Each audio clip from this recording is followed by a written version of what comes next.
Chapter continue है solution, और solution में हमारा नेक्स्ट टॉपिक है डेमोक्रेसी। राइट, क्वाइट सरप्राइज, कहाँ डेमोक्रेसी और कहाँ पर सॉल्यूशन।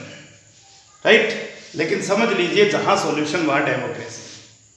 ये क्या बात हुई? चलिए डेमोक्रेसी के बारे में थोड़ा डिटेल में बात करते हैं। Right, how will we elect our representative, हम अपने प्रतिनिधि को कैसे इलेक्ट करते हैं? डेफिनेटली पीपल हमारी कंट्री के अंदर वोट करते हैं और वोट के द्वारा हम अपने रिप्रेजेंटेटिव को इलेक्ट करते हैं। रिप्रेजेंटेटिव हमारा पंच, सरपंच, म्यूनिसिपल कॉरपोरेशन का रिप्रेजेंटेटिव, राइट, और आपका एमएलए, एमपी, बहुत सारे अलग अलग स्तर के अलग अलग लेवल पर रिप्रेजेंटेटिव होते हैं, और उन सबको इलेक्ट करने का डेमोक्रेसी में जो तरीका है वो है वोट। राइट, अब प्रश्न आता है कि वोट का जो राइट है वो इंडिया के अंदर हर 18 प्लस के व्यक्ति को दिया गया है, यानी 18 वर्ष से अधिक उम्र का हर भारतीय वोट देने का अधिकार रखता है, बशर्ते उसने अपना नाम वोटिंग लिस्ट के अंदर पंजीकृत करवाया हो। राइट, चलिए उसके बारे में बात करते हैं। तो अब प्रश्न आता है कि किसी एक इलेक्शन में दो लोगों ने कंटेस्ट किया और दो लोगों ने कंटेस्ट किया और टोटल वोट थे 100 वोट। राइट, एक जो पर्सन था उसको 70 वोट मिला और दूसरे पर्सन को 30। राइट, कौन इलेक्शन में विनर कहलाएगा? डेफिनेटली ए विनर कहलाएगा। अब प्रश्न आता है कि क्या हम ये कह सकते हैं कि ए को ज्यादा एजुकेटेड लोगों ने वोट किया है? नहीं, हम नहीं कह सकते ऐसा। राइट, ये तय नहीं हुआ है कि ए को ज्यादा एजुकेटेड लोगों ने वोट दिया है या कम पढ़े लिखे लोगों ने वोट दिया है। राइट, क्या ए को वोट देने वाले व्यक्ति बहुत ज्यादा समझदार थे क्या? नहीं, ये भी तय नहीं हुआ। राइट, तो ये भी तय नहीं हो रहा कि ए को वोट देने वाला व्यक्ति पढ़ा लिखा था, समझदार था, या अपनी समझ के आधार पे वोट दिया या किस आधार पे वोट दिया। राइट, सिर्फ एक चीज तय हो रही है कि ए को ज्यादा वोट मिले। यही चीज क्लियर है कि ए को ज्यादा वोट मिले। ये वोट देने वाले लोग की समझ को रखते थे, ये हमारी डेमोक्रेसी में मायने नहीं रखता है। राइट, तो मैं ये कह सकता हूं कि डेमोक्रेसी अपनी गवर्नमेंट इलेक्ट करने का वो प्रोसीजर है जो नंबर ऑफ पीपल्स पे डिपेंड करता है, नेचर ऑफ पीपल्स पे डिपेंड नहीं करता है। राइट, डेमोक्रेसी सिस्टम का गवर्नमेंट को इलेक्ट करने का वो प्रोसेस जिसमें नंबर ऑफ पीपल्स काउंट होते हैं, नेचर ऑफ पीपल्स काउंट नहीं होते हैं। राइट, और ऐसे सिस्टम को हम लोग क्या कहते हैं? डेमोक्रेटिक प्रॉपर्टी कहते हैं, डेमोक्रेसी कहते हैं। राइट, तो जैसे डेमोक्रेसी में नंबर ऑफ पीपल्स पे डिपेंड करता है, डेमोक्रेसी नेचर ऑफ पीपल्स पे डिपेंड नहीं कर रहा है, इसीलिए डेमोक्रेसी की तरह ही हमारे सॉल्यूशन की एक बड़ी इंटरेस्टिंग प्रॉपर्टी है, और वो इंटरेस्टिंग प्रॉपर्टी है कोलिगेटिव प्रॉपर्टी। समझिए ध्यान से, हमारे सॉल्यूशन की एक बहुत इंपॉर्टेंट प्रॉपर्टी है, and that property is colligative property. Right, और इस कोलिगेटिव प्रॉपर्टी को हम डेमोक्रेटिक प्रॉपर्टी भी कह सकते हैं। राइट, और डेमोक्रेटिक प्रॉपर्टी कह रहे हैं तो आप लोग थोड़ा समझिए, एक सॉल्यूट है, उसको किसी सॉल्वेंट में ऐड किया और सॉल्यूट को सॉल्वेंट में ऐड करके क्या तैयार कर लिया? सॉल्यूशन।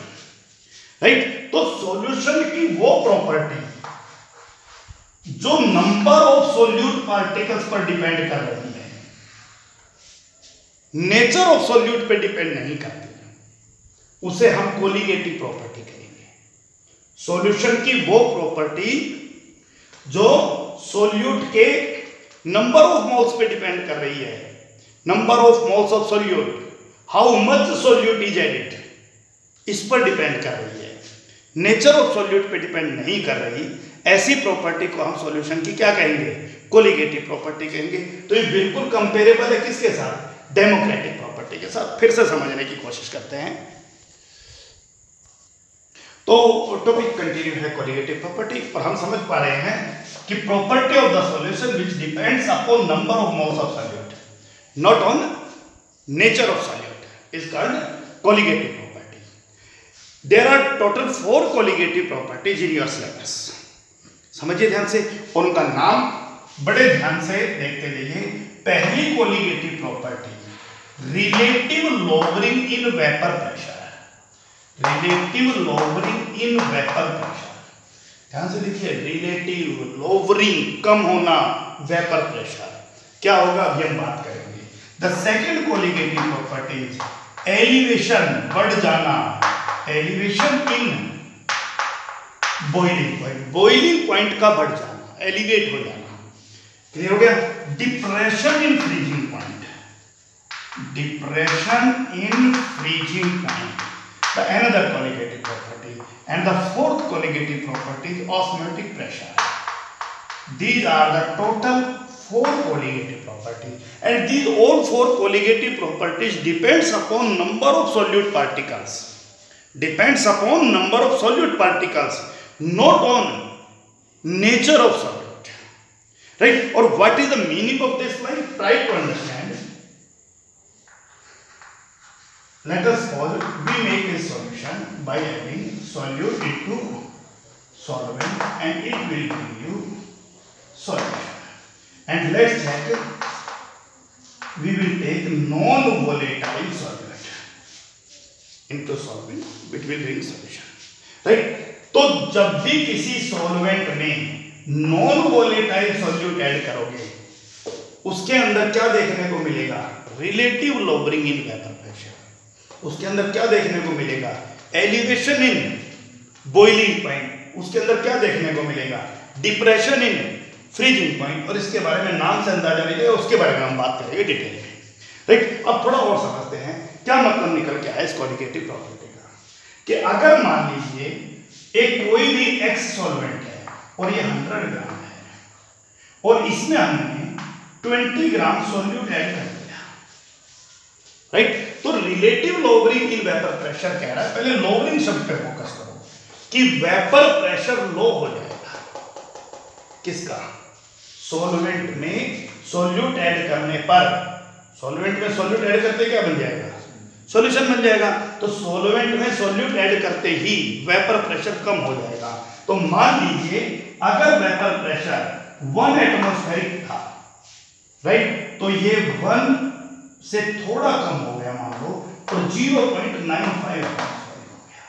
बोलिए, नाम से अंदाजा मिल गया, राइट। रिलेटिव क्या होता है इसके बारे में हम पहले भी बात कर चुके, बड़ा डिटेल में बात करेंगे, लेकिन लोअरिंग शब्द से आप परिचित थे कि किसी भी सॉल्वेंट में नॉन वोलेटाइल सॉल्यूट ऐड करने पर वेपर प्रेशर डिक्रीज हो जाता है। I vapour pressure, point is clear. Elevate, बढ़ जाना, बॉइलिंग पॉइंट का बढ़ जाना। मान लीजिए कोई भी सॉल्वेंट एक्स है और उसका बॉइलिंग पॉइंट 80 डिग्री सेल्सियस है, राइट, और उसमें जैसे ही हमने क्या ऐड किया, नॉन वोलेटाइल सॉल्यूट, उसका बॉइलिंग पॉइंट एलिवेट हो गया, इंक्रीज हो गया, और आई राइट हियर 82 डिग्री सेल्सियस। बोलिए एग्जांपल क्लियर हो रहा है नहीं हो रहा। इसका मतलब किसी भी सॉल्वेंट में नॉन वोलेटाइल सॉल्यूट ऐड करने पर बॉइलिंग पॉइंट इंक्रीज हो जाता है। सो दिस इज अनदर पॉइंट, बड़ा डिटेल में हम बात करेंगे इस पॉइंट के बारे में भी। ना next one is freezing point, right. नाम से अंदाजा है डिप्रेस, डिप्रेस शब्द का मतलब है डिक्रीज हो जाना, कम हो जाना, डिप्रेशन हो जाना, ओके। और मान लीजिए इसका फ्रीजिंग पॉइंट 2 डिग्री सेल्सियस था, राइट, और इसके अंदर क्या ऐड कर दिया सॉल्वेंट में, non volatile solute. So there is a depression in freezing point. इसका फ्रीजिंग पॉइंट क्या हो गया, डिप्रेस हो गया, डिक्रीज हो गया, और मान लीजिए ये 0.5 डिग्री सेल्सियस है। आपको अंदाजा मिल रहा है कि सॉल्वेंट में नॉन वोलेटाइल सॉल्यूट ऐड करने पर वेपर प्रेशर इंक्रीज हो गया है, boiling point, sorry, vapour pressure 1 atmospheric 0.95 decrease हो गया है, lowering, right. Freezing point, boiling point 80 to 82 increase हो गया है। Freezing point 2 degree Celsius to right decrease हो गया है। Hopefully the point is clear right. So by adding non volatile solute into solvent vapour pressure decrease होता है, boiling point increase होता है, फ्रीजिंग पॉइंट डिक्रीज होता है। हम बड़ा डिटेल में इन चीज़ों के बारे में बात करेंगे, ये कोलिगेटिव प्रॉपर्टी क्यों है और कौन सा कोलिगेटिव प्रॉपर्टी है, क्या वेपर प्रेशर कोलिगेटिव प्रॉपर्टी है या lowering in vapour pressure colligative property है या relative lowering in vapour pressure colligative property है। बड़ा इंटरेस्टिंग है, बहुत आसान चीज है। समझिएगा कि क्या वेपर प्रेशर कोलिगेटिव प्रॉपर्टी है या lowering in vapour pressure colligative property है या फिर relative lowering in vapour pressure colligative property है, हमें समझ में आएगा। क्या बॉइलिंग पॉइंट कोलिगेटिव प्रॉपर्टी है या elevation in boiling point colligative property है, इसके लिए हमें इस टॉपिक को समझना है। तो hopefully the point is clear, ध्यान से समझ लीजिए। नाम से अंदाजा आ रहा है लोअरिंग, एलिवेशन, डिप्रेशन, नाम से अंदाजा नहीं आ रहा, एक ही पॉइंट याद करने का था, इंक्रीज। बस इसको याद कर लीजिए। यहाँ तो पता ही है डिक्रीज होना है, यहाँ पता ही है इंक्रीज होना है, यहाँ पता ही है डिक्रीज होना है, यहाँ याद रख लेना इंक्रीज होना है, क्योंकि डिटेल में तो मैं बात करूंगा आपसे। तो क्लियर है पॉइंट। और इस पॉइंट को अब हम एक बहुत कॉमन एग्जांपल लेकर समझने की कोशिश करते हैं कि किसी भी नॉन वोलेटाइल सॉल्यूट के ऐड करने पर क्या क्या चेंजेस आता है। चलिए फिर से बात करते हैं। Let us take it is a solvent right और it is a solution and what we had non-volatile solute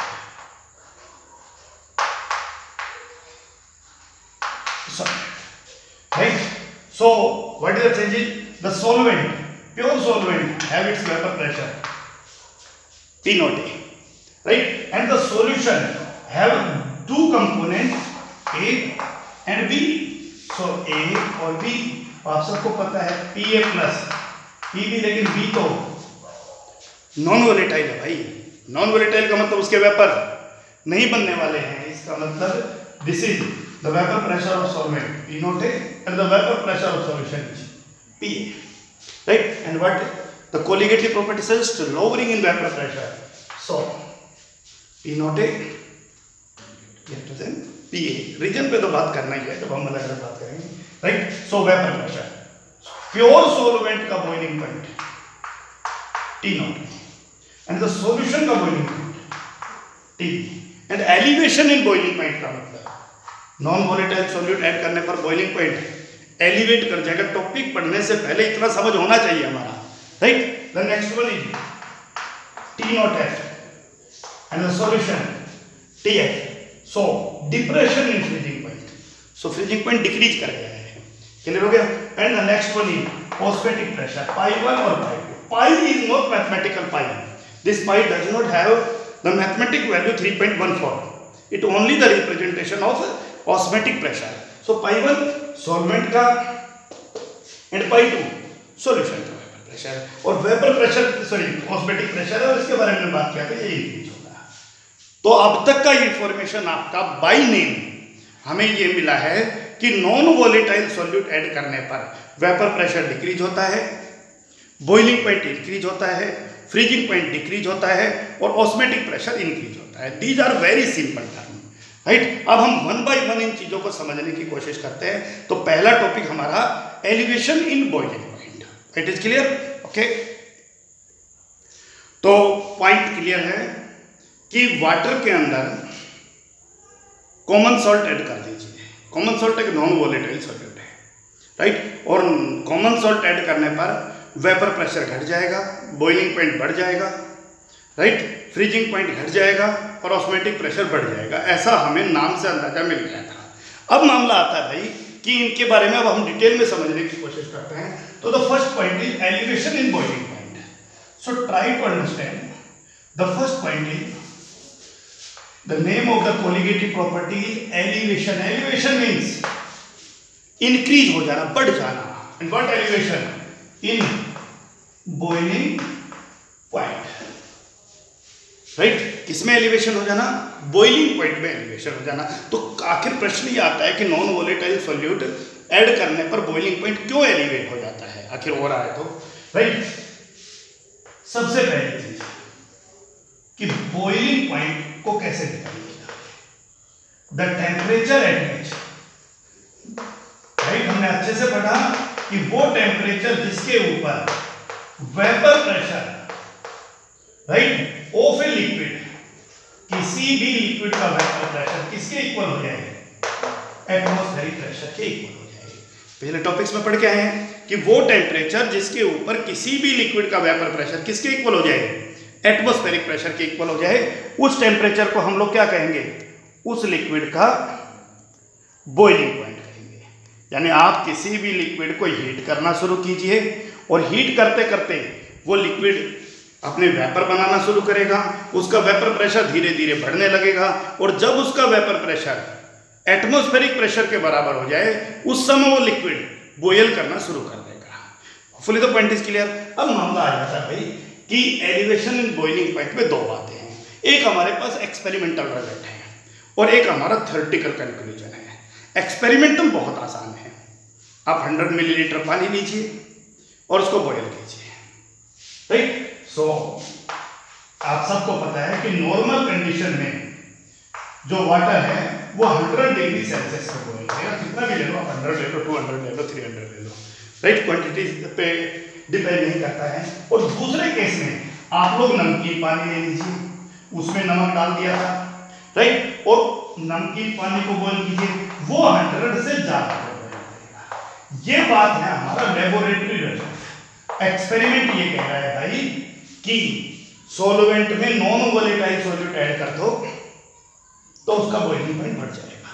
solvent का बॉइलिंग पॉइंट 100 डिग्री सेल्सियस था, नमक डालने पर उसका बॉइलिंग पॉइंट 103 डिग्री सेल्सियस हो गया। ये सिर्फ ऐसे हाइपोथेटिकल वैल्यू लिखी है, वो तो जितना नमक डालोगे उसी के अनुसार चेंज होगा। इसीलिए तो मैं कहा कि नंबर ऑफ सॉल्यूट पार्टिकल पर डिपेंड करेगा, कम डालोगे या ज्यादा डालोगे, क्लियर हो गया। कम डालोगे तो कम बढ़ेगा, ज्यादा डालोगे तो, इसलिए मैंने लिखा कि भाई कुछ भी डाल दिया और इतना चेंज हो गया। तो पॉइंट क्लियर है, ये है आपका एक्सपेरिमेंटल रिजल्ट। अब थ्योरी क्या कहती है, देखिए ध्यान से, this is a pure component, right, and we add a non volatile solute B, और हमने क्या ऐड कर दिया भाई, non volatile solute B, and this is our solution,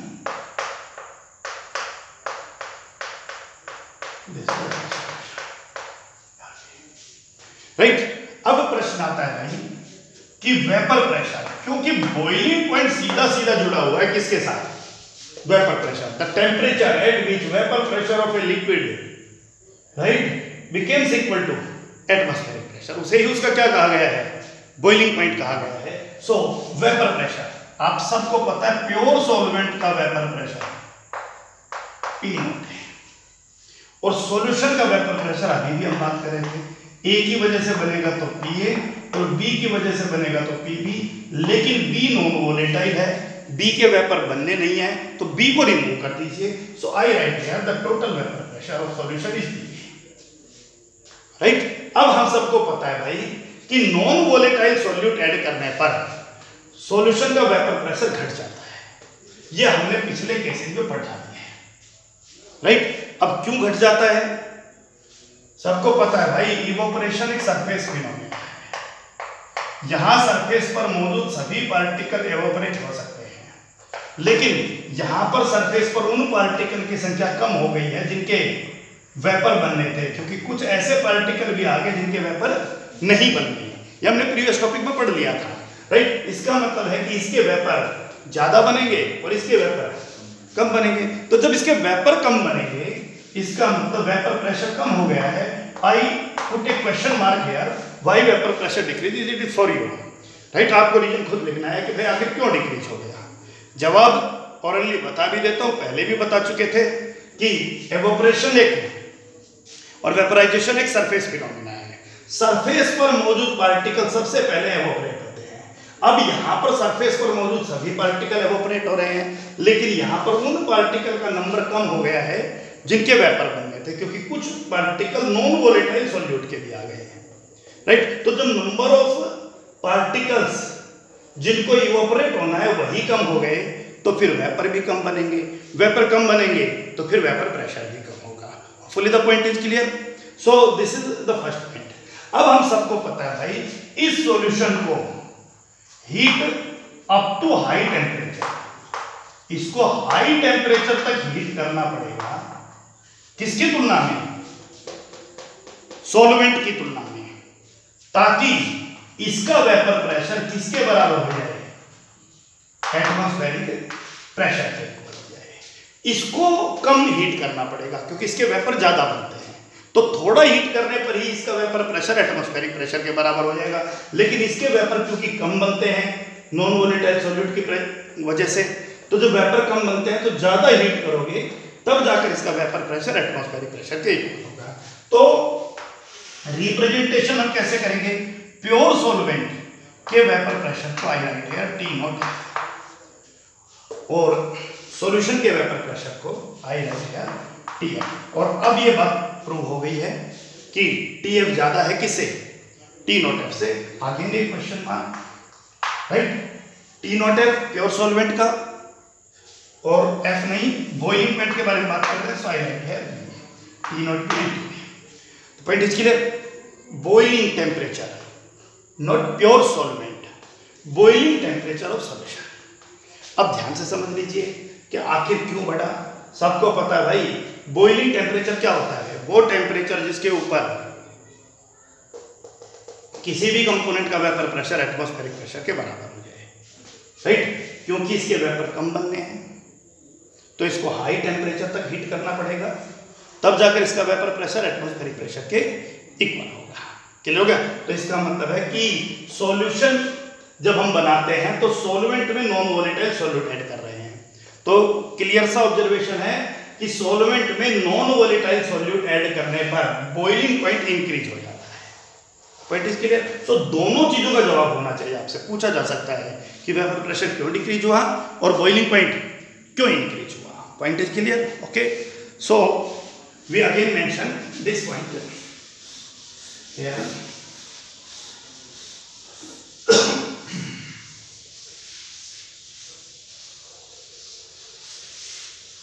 This is the boiling point of pure solvent and this is the boiling point of solution, and write right here question mark for this point. This is a question mark, right? Non volatile solute add करने पर boiling point बढ़ गया है, आप जवाब दीजिएगा, right? यहां से हमारा टॉपिक शुरू हो रहा है। क्लियर हो गया? अब प्रश्न आता है भाई कि बॉइलिंग पॉइंट अगर बढ़ गया है तो फिर उसको थोड़ा थ्योरेटिकली समझने की कोशिश कर लेते हैं कि भाई कितना बढ़ा, right? Elevation in boiling point,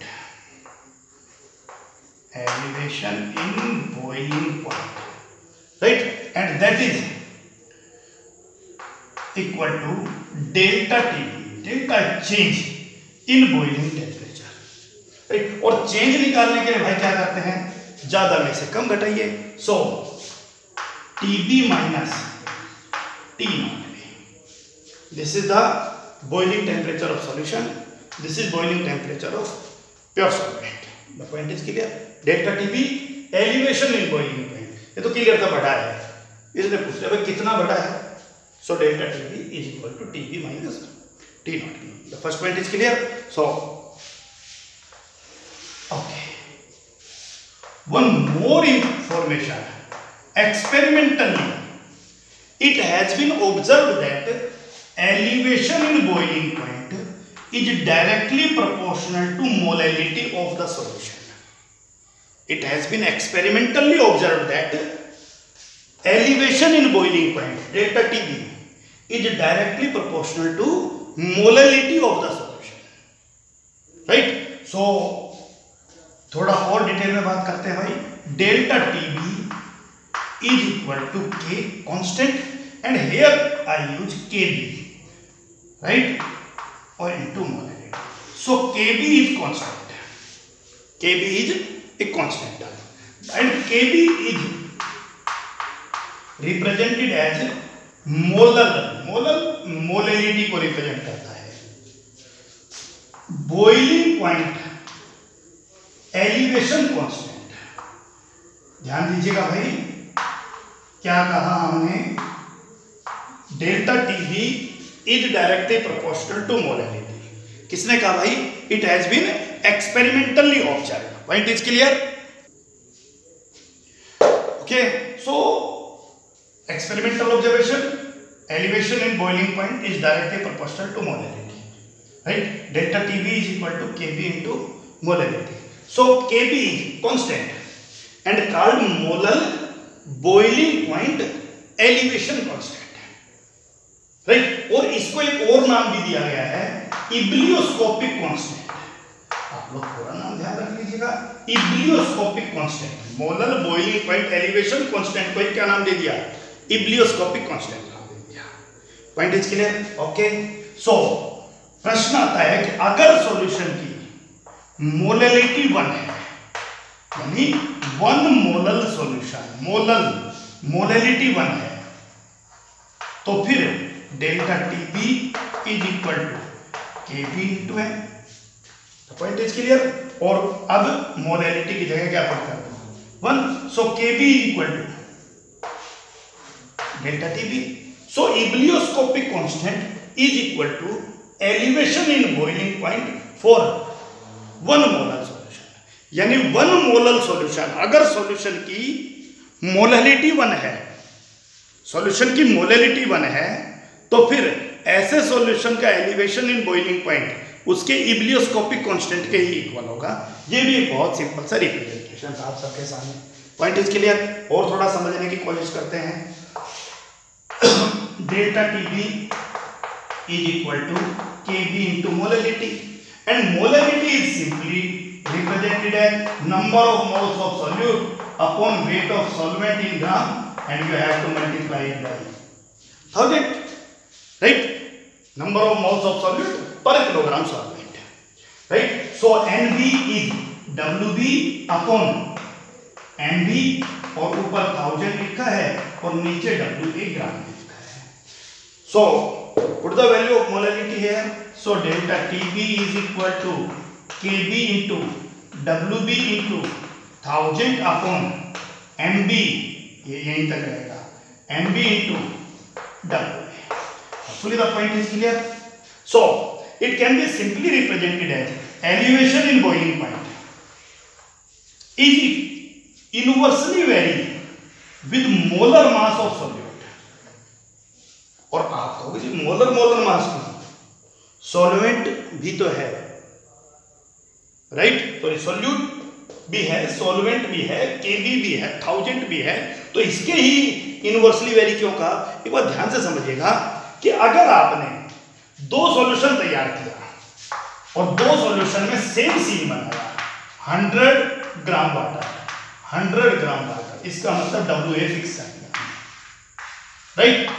50 gram NaCl और 50 ग्राम, चलिए NaCl के बजाय फिलहाल मैं शुगर ले लेता हूं और 50 ग्राम ग्लूकोज ले लेता हूं। सो 50 ग्राम सॉल्यूट का गिवन मास, Wb भी फिक्स कर दिया 50 ग्राम, तो Wb भी फिक्स कर दिया। Kb एक कांस्टेंट टर्म है, वाटर के लिए 1000 कांस्टेंट है। इसका मतलब elevation in boiling point inversely vary कर रहा है किसके साथ? मोलर मास ऑफ सॉल्यूट के साथ। यानी शुगर और ग्लूकोज में शुगर का मोलर मास ज्यादा होता है, फॉर्मूला C12H22O11, राइट? और इसका C6H12O6। तो जितना मोलर मास ज्यादा होगा, ध्यान दीजिएगा, उतना ही एलिवेशन इन बॉइलिंग पॉइंट कम होगा। क्लियर है पॉइंट? कब है ये शर्त? जब सेम सॉल्वेंट में सेम क्वांटिटी में डिफरेंट सॉल्यूट ऐड कर दिया जाए तो hopefully the point is clear. और वन मोर सिंपल टर्म, फिर मैं एक बार दोबारा इस पॉइंट पे बात करूंगा, that is the graphical representation about this point.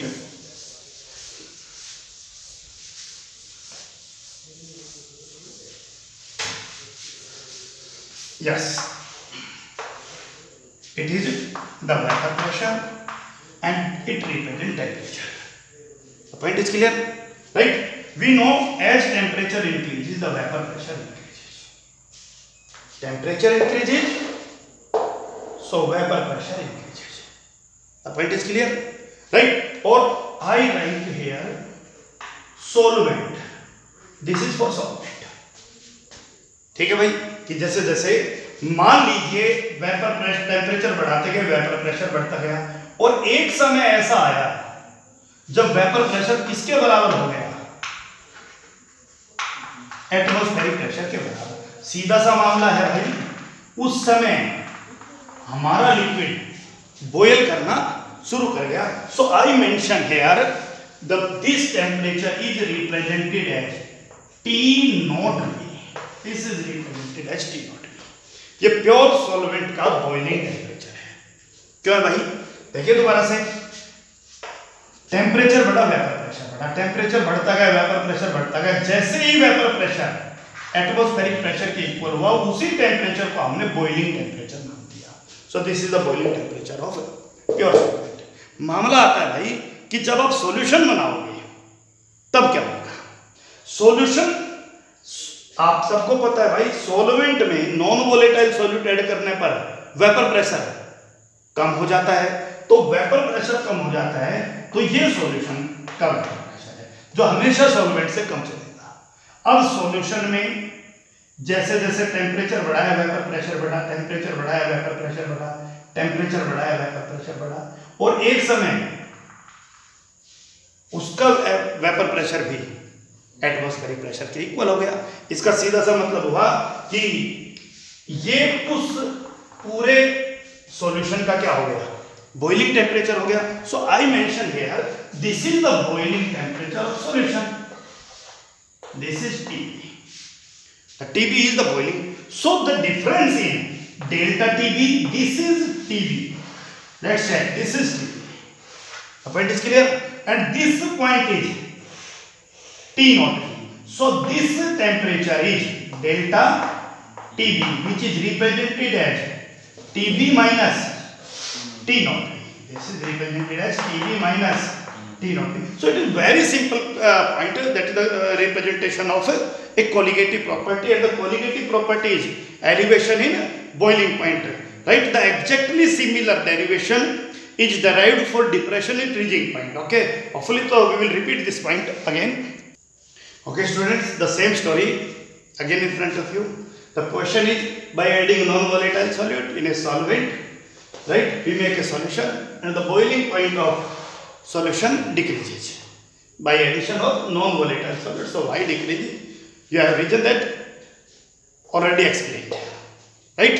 कि भाई boiling point क्या होता है, the temperature at which vapor pressure of a component equal to atmospheric pressure। तो non-volatile solute डालने पर vapor pressure कम हो जाता है, vapor pressure कम हो गया तो ज़्यादा heat करना पड़ेगा। ओके, उसके बाद how much it decreases, so delta T कितना घटा, ज़्यादा में से कम घटा, right.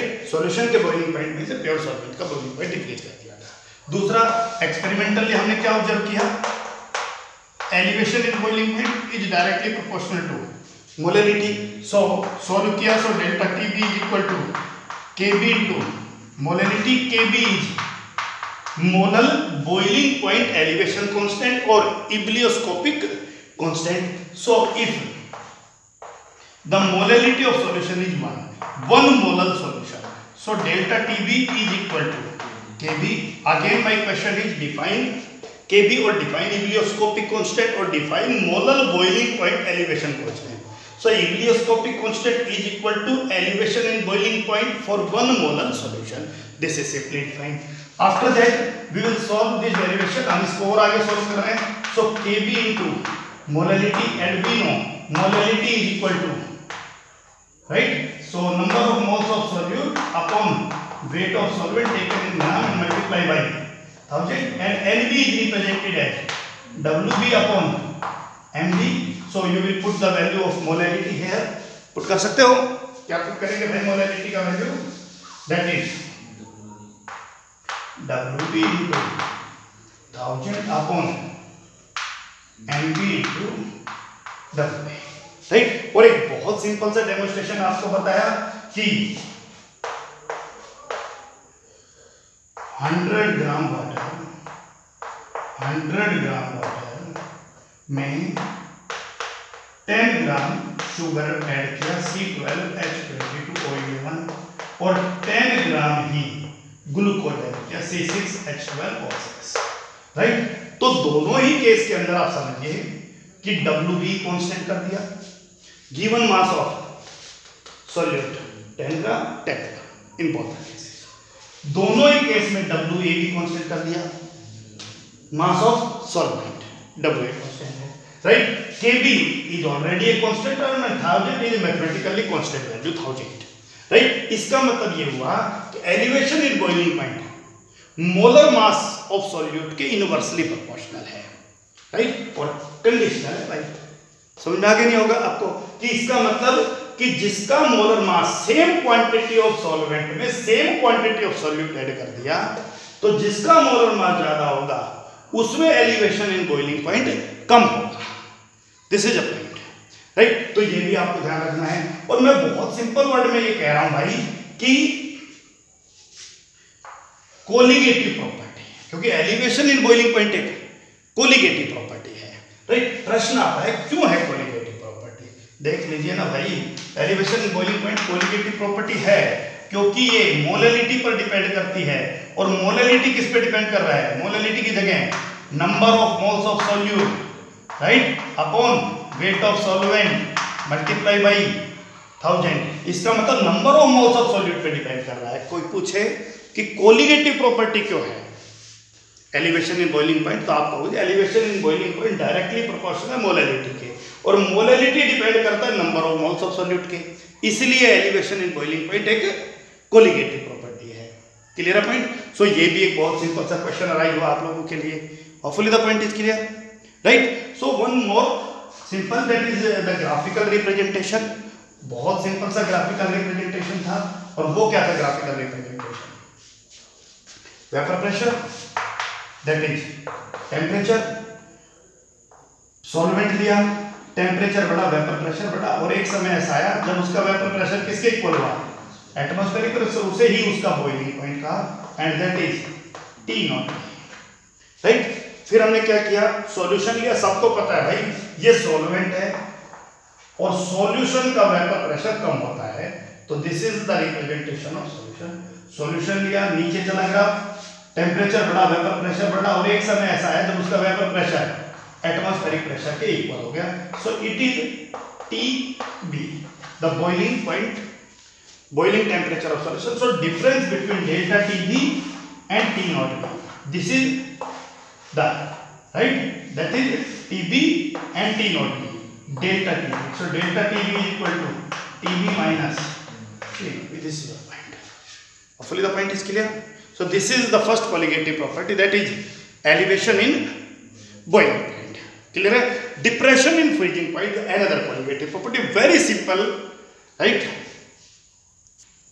So quick summary, solvent, non-volatile solute, that is solution, right? Non-volatile solute add करने पर वेपर प्रेशर क्यों बढ़ता, जवाब होना चाहिए। बॉइलिंग पॉइंट क्यों बढ़ा, जवाब आपके पास होना चाहिए। जस्टिफाई करिए कि एलिवेशन इन बॉइलिंग पॉइंट एक कोलिगेटिव प्रॉपर्टी है, राइट। KB इब्लियोस्कोपिक कांस्टेंट को डिफाइन कीजिए, और हमेशा ध्यान रखिए रिप्रेजेंटेशन T0B से ज्यादा TB होता है, सॉल्यूशन का बॉइलिंग टेम्परेचर है नॉन वोलेटाइल सॉल्यूट ऐड करने पर। डेल्टा TB निकालने के लिए ज्यादा में से कम करें, TB minus T0, right. Delta TB directly proportional है मोलैलिटी, ऐसा एक्सपेरिमेंटल रिजल्ट कहता है। डायरेक्टली प्रोपोर्शनल हटाइए, इब्लियोस्कोपिक कांस्टेंट आ जाएगा, सॉल्व कीजिएगा तो दिस इज द वैल्यू, और same amount of solute same solvent में ऐड कीजिए, सेम अमाउंट ऑफ सॉल्वेंट में। So elevation in boiling point और colligative property molar mass of solute के इनवर्सली प्रोपोर्शनल है। That is our summary for this topic, right. अब हमारा next topic जिसके बारे में बात करना है, डिप्रेशन इन फ्रीजिंग पॉइंट। और मैं फिर कह रहा हूं, ये आ गया तो वो आ गया, वो 5 मिनट का मामला है, राइट। इसीलिए हमने पूरा 40 मिनट इसी टॉपिक के ऊपर लगा दिया, क्योंकि उसमें इसमें बहुत ज्यादा फर्क नहीं है, और समझिए बहुत आसान है। The same story, but now this is depression in freezing point. freezing point में depression क्या होगा, right? वही नॉन वोलेटाइल सॉल्यूट ऐड करिए किसमें, सॉल्वेंट में। सो this is non volatile solute भी, और ऐड कर दिया सॉल्वेंट में, और हमारा सॉल्यूशन बन गया केवल। टॉपिक फ्रीजिंग पॉइंट से क्लियर कीजिए। फ्रीजिंग पॉइंट किसे कहते हैं, टेम्परेचर एट विच वो टेम्परेचर जिसके ऊपर सॉलिड और लिक्विड फेज, किसी भी कंपोनेंट की सॉलिड और लिक्विड फेज का जो वेपर प्रेशर है वो दोनों का सेम है। क्या मतलब निकला? मतलब ये निकला कि वाटर का फ्रीजिंग पॉइंट 0 डिग्री सेल्सियस है। तो इस 0 डिग्री सेल्सियस पर सॉलिड आइस का भी वेपर प्रेशर वही है जो लिक्विड वाटर का है। यानी फ्रीजिंग पॉइंट को कैसे डिफाइन किया गया? The temperature at which the solid and liquid phase of A component have same vapour pressure, equilibrium attain हो जाता है, राइट। और एक सबसे सरल एग्जांपल आपको दे दिया कि आइस के केस में वाटर का फ्रीजिंग पॉइंट सबको पता है क्या है, 0 डिग्री सेल्सियस है। तो 0 डिग्री सेल्सियस पर सॉलिड फेज में वाटर का और लिक्विड फेज में वाटर का, दोनों ही फेज में उनका वेपर प्रेशर क्या होता है? सेम होता है। इसे ही उसका फ्रीजिंग पॉइंट कहा गया। तो किसी कंपोनेंट का फ्रीजिंग पॉइंट क्लियर है, राइट। अब हमें पता है depression in freezing point, pure solvent का फ्रीजिंग पॉइंट है T0F, सॉल्यूशन का फ्रीजिंग पॉइंट TF, राइट। और हम सबको पता है कि फ्रीजिंग पॉइंट डिप्रेस होता है, डिक्रीज। पिछली बार कोई लिक्विड बढ़ रहा था, इस बार फ्रीजिंग पॉइंट घट रहा है, तो कोई डाउट नहीं होना चाहिए, क्लियर हो गया। और अब बात आती है कि क्यों घट रहा है, राइट। तो आप लोग उसको ग्राफिकली भी समझ सकते हो, भाई क्यों घटा है, समझिए ध्यान से। That is vapour pressure and that is freezing, not sorry freezing, this is temperature. Temperature decrease हुआ तो वेपर प्रेशर डिक्रीज हुआ। और एक समय ऐसा आया जब उस कंपोनेंट का सॉलिड और लिक्विड दोनों फेज में वेपर प्रेशर क्या हो गया? सेम हो गया। तो जैसे ही वेपर प्रेशर, मान लीजिए ये वो वेपर प्रेशर है जब सॉलिड का भी उतना ही था और उसका लिक्विड फेज में भी उतना ही था, और उसको हमने नाम दे दिया उसका vapour pressure freezing point T0 है। And this is for solvent, this is for solvent, right. और नाम से भी सजेशन मिल रहा है कि अगर हम यही काम सॉल्वेंट में नॉन वोलेटाइल सॉल्यूट ऐड करके करें तो हम सबको पता है वेपर प्रेशर कम होगा, तो ग्राफ नीचे चलेगा, राइट। और यही चीज लोअर टेम्परेचर पे जाके होगा क्योंकि उसमें ऑलरेडी नॉन वोलेटाइल सॉल्यूट मौजूद है, राइट। तो जो काम प्योर सॉल्वेंट में आपका हायर टेम्परेचर पे हो रहा था वो नॉन वोलेटाइल सॉल्यूट में ऐड करने पर और ज्यादा लो टेम्परेचर पे हुआ। सो this is the freezing point, this is the freezing point of a solution TF. So the difference is this, and this is the difference is represented as T0F minus TF. So what again, ज्यादा में से कम घटा है भाई, T0F minus TF। तो very simple representation, ये आपका प्योर सॉल्वेंट है, ये सॉल्यूशन है, इसे आप फ्रोजन सॉलिड रिप्रेजेंट कर सकते हो क्योंकि उसके बाद तो ये आपका फ्रोजन फॉर्म के अंदर ये solvent, there is no need, clear हो गया। सबको पता है सॉल्वेंट का वेपर प्रेशर ज्यादा होता है, सॉल्यूशन का वेपर प्रेशर कम होता है, तो उसका ग्राफ आपको नीचे की तरफ चलेगा, right. Non volatile solute add करने पर जो काम प्योर सॉल्वेंट हाई टेम्परेचर पे कर रहा था वही काम नॉन वोलेटाइल सॉल्यूट ऐड करने पर सॉल्यूशन उससे लोअर टेम्परेचर पे करेगा। This is the justification, point is clear. अब आ जाता है मामला आपका उससे आगे का एक्सप्लेनेशन के ऊपर, एंड दिस इज एक्सप्लेनेशन कि depression in freezing point, depression in freezing point. So कितना डिप्रेस हुआ, दैट इज डेल्टा TF, ज्यादा में से कम घटाइए T0F minus TF। Last case में ये T0 भी था, ये TB था, लेकिन ये ज्यादा था तो TB में से T0 भी घटा रहे थे, इस बार T0F में से TF घटा रहे हैं, तो कोई प्रॉब्लम नहीं होना चाहिए, राइट। सेकेंड पॉइंट, एक्सपेरिमेंटली क्या ऑब्जर्व किया गया, राइट। एक्सपेरिमेंटली ऑब्जर्व किया गया डेल्टा TF डायरेक्टली प्रोपोर्शनल है किसके, मोलैलिटी के। मामला फिर वही आ गया, delta TF is equal to KF into molality and KF is depression, molal depression freezing point constant.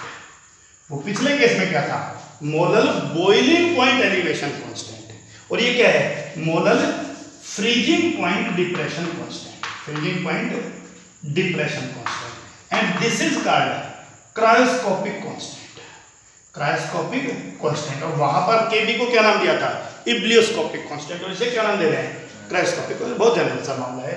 Solve कीजिए, delta TF is equal to KF into m। So if molality of the solution is equal to 1, so what does it mean, delta TF is equal to KF। So define cryoscopic constant. Cryoscopic constant is equal to depression in freezing point for 1 molar solution, the same term is defined. और आप उसके बाद solve कीजिए, delta TF is equal to KF into m, m का value put कीजिए, delta TF is equal to KF into m, that is WB into 1000 upon MB into W, right. और वही depression in freezing point molar mass of solute के inversely vary कर रहा है। Clear हो गया? शर्त वही है, same solvent same amount of solute, solute different होगा तो मोलर मास के इनवर्सली वेरी करेगा। तो दोनों चीजों में बहुत डिफरेंस नहीं है। क्लियर है पॉइंट? ओके, सो एक बार दोनों को कंपेयर कर लीजिए। डेरिवेशन भी हमारा है और न्यूमेरिकल भी हमारे लिए बहुत ज्यादा इंपॉर्टेंट है इसका। So quick repeat, solvent non volatile solute डाला, सॉल्यूशन बनाया, राइट। और बॉइलिंग पॉइंट एलिवेट कर गया, क्यों एलिवेट कर गया, जवाब होना चाहिए। सॉल्वेंट नॉन वोलेटाइल सॉल्यूट डाला, सॉल्यूशन बनाया, और फ्रीजिंग पॉइंट डिप्रेस कर गया, क्यों डिप्रेस कर गया, जवाब होना चाहिए आपके पास, राइट। उसके बाद अनदर टर्म जिसके बारे में हम बात कर रहे थे कि कितना elevated delta TB, so it is TB minus T not is in this point delta TF that is T not F minus T। बस ज्यादा में से कम कर लीजिए, ज्यादा में से कम कर लीजिए। The another point is experimental observation delta TB directly proportional molality के delta TB is equal to KB into m, और if molality of the solution is 1, so delta TB is equal to KB, right? So Iblioscopic constant is equal to elevation in boiling point for 1 molar solution. The same story takes place here, that is delta TF experimental observation is directly proportional to molality. So delta TF is equal to KF into molality. So delta TF, right, is equal to KF for 1 molar solution. अगर solution 1 molar है तो फिर पूछ लिया भाई KF cryoscopic constant को define कीजिए। आपने तो cryoscopic constant is equal to depression in freezing point, right, for 1 molar solution. और फिर उसके बाद m की वैल्यू पुट कीजिए, और उससे पहले शो कीजिए कि एलिवेशन इन बॉइलिंग पॉइंट एक कोलिगेटिव प्रॉपर्टी है, क्योंकि मोलैलिटी पर डिपेंड करती है, जो number of moles of solute पर डिपेंड करता है। तो number of moles of solute पर डिपेंड कर रहा है तो कोलिगेटिव प्रॉपर्टी है। जस्टिफाई कीजिए, depression in freezing point colligative property है, same story same reason, right. और उसके बाद मोलैलिटी की वैल्यू पुट कीजिए। So delta TB is equal to KB और molality WB into 1000 upon MB into W, right. KB Iblioscopic constant, WB given mass of solute, right, molar mass of solute, and that is given mass of solvent. और ये आप सबको पता है भाई, conditional है, elevation in boiling point और colligative property molar mass of solute के इनवर्सली वेरी कर रही है। यहाँ पर बोलिए भाई delta TF is equal to KF molality WB into 1000 upon MB into W. The same story again takes place here. Depression in freezing point, again molar mass of solute के inversely vary कर रहा है। So these are the simple point. Derivation clear है, हर point आपका clear होना चाहिए। So एक बात फाइनली रिपीट कर रहे हैं भाई कि किसी सॉल्वेंट में नॉन वोलेटाइल सॉल्यूट अगर डाल दिया जाए, किसी भी सॉल्वेंट में नॉन वोलेटाइल सॉल्यूट डाल दोगे तो बॉइलिंग पॉइंट बढ़ जाएगा और फ्रीजिंग पॉइंट घट जाएगा। ये आप लोगों को ध्यान रखना है, राइट। और उसके बाद सिंपल बहुत सारे क्वेश्चन बनते हैं। अब एक बहुत जनरल क्वेश्चन पे बात कर रहा हूँ कि जो हिली रीजन्स होते हैं वहां पर बहुत ज्यादा बर्फ गिरती है, राइट। और उस बर्फ को मेल्ट करने के लिए NaCl का स्प्रे किया जाता है, वहां पर नमक छिड़का जाता है, राइट। और वो इसलिए छिड़का जाता है कि नमक डालने पर फ्रीजिंग पॉइंट घट जाता है। नॉन वोलेटाइल सॉल्यूट है नमक, और वो डालने पर फ्रीजिंग पॉइंट डिक्रीज हो जाता है।